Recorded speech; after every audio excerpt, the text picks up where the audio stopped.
گستاخان صحابہ سے سیدنا علی رضی اللہ تعالیٰ عنہ کی بیزاری۔ کچھ بد نصیبوں کو غلط فہمی ہے کہ شاید خلفائے راشدین سیدنا عمر بن عاص، سیدنا ابو سفیان یا سیدنا امیر معاویہ رضی اللہ عنہم کی بے ادبی سے وہ حیدر کرار کرم اللہ تعالی وجہہ الکریم کو خوش کرتے ہیں، حالانکہ حقیقت میں صحابہ کی گستاخی سے مولا المسلمین کرم اللہ وجہہ بھی سخت ناراض ہوتے ہیں اور گستاخ سے اپنا تعلق توڑ دیتے ہیں۔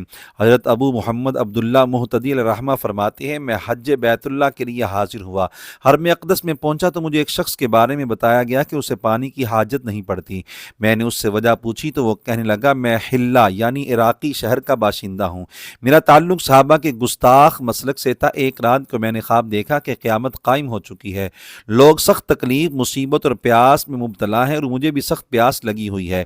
میں رحمت عالم صلی اللہ علیہ وآلہ وسلم کے حوض کوثر پر حاضر ہوا، وہاں آپ کے چاروں یار موجود تھے۔ سیدنا صدیق اکبر رضی اللہ تعالیٰ عنہ بھی جام بھر بھر کر پلا رہے تھے، سیدنا فاروق اعظم رضی اللہ تعالیٰ عنہ بھی سیراب کر رہے تھے، سیدنا عثمان غنی رضی اللہ عنہ بھی پیاسوں کی تشنگی دور کر رہے تھے، اور سیدنا علی مرتضیٰ رضی اللہ تعالیٰ عنہ بھی شربت کوثر تقسیم فرما رہے تھے۔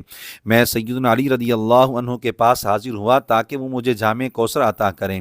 ان کے پاس اس لیے گیا کہ مجھے ان پر ناز تھا، محبت تھی اور انہیں دیگر سے مقدم سمجھتا تھا۔ انہوں نے مجھ سے اپنا چہرہ مبارک پھیر لیا، پھر پیاس کا مارا باری باری سیدنا ابوبکر، سیدنا عمر اور سیدنا عثمان رضی اللہ تعالیٰ عنہ کے پاس پہنچا تو انہوں نے بھی اعراض فرمایا۔ اتنے میں امام الانبیاء صلی اللہ علیہ وآلہ وسلم پر نظر پڑی تو آپ کے پاس حاضر ہو کر عرض گزار ہوا، یا رسول اللہ صلی اللہ علیہ وسلم، مجھے سخت پیاس لگی ہے، میں حضرت علی رضی اللہ عنہ کے پاس گیا ہوں تاکہ وہ مجھے جام کوثر پلائیں، مگر انہوں نے مجھ سے منہ پھیر لیا۔ میری بات سن کر مالک کوثر صلی اللہ علیہ وآلہ وسلم نے ارشاد فرمایا، کیف یسقیک وانت تبغض اصحابی، یعنی میرے صحابہ سے بغض رکھنے والے کو میرے حوض کوثر سے علی کیسے پلائے گا؟ یعنی بغض صحابہ کی نجاست سے لتڑا بدبخت پاکیزہ کوثر کے قابل نہیں۔ میں نے عرض کی، حضور میری توبہ کی کوئی صورت ہے؟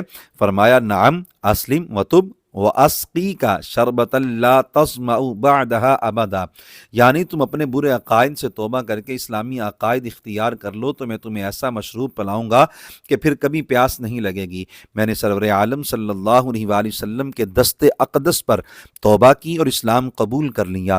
آپ صلی اللہ علیہ وآلہ وسلم نے مجھے ایک پیالہ عنایت کیا، میں نے اسے پی لیا، پھر آنکھ کھلی تو پیاس کا نام و نشان نہیں تھا۔ تب سے یہ حالت ہے کہ چاہوں تو پانی پی لیتا ہوں اور نہ پیوں تو پیاس نہیں لگتی۔ پھر میں اپنے علاقے میں واپس گیا اور تمام گستاخان صحابہ سے قطع تعلقی اختیار کر لی۔